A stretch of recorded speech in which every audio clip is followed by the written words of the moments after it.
స్వయంవరం, నువ్వే కావాలి, నువ్వు నాకు నచ్చావు, మల్లీశ్వరి, ఇలా మీరు త్రివిక్రమ్ గారి కాంబినేషన్లో వరుస సూపర్ హిట్లు. కట్ చేస్తే జై చిరంజీవ మీ సక్సెస్కి స్పీడ్ బ్రేకర్ వేసిన cinema.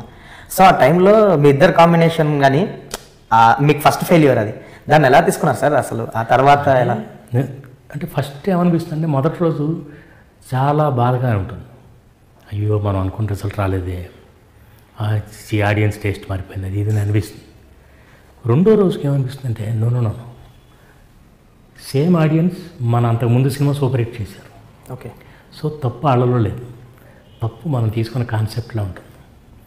Same director, same hero, same producer, ఒక సినిమా సూపర్ హిట్ అవుతుంది, ఒక సినిమా ఫ్లాప్ అవుతుంది.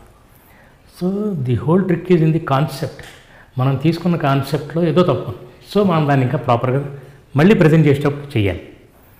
ఇప్పుడు మీకు నూనె నచ్చో లాంటిది సేఫ్. ఎందుకు సేఫ్ అంటే it is so real. Okay.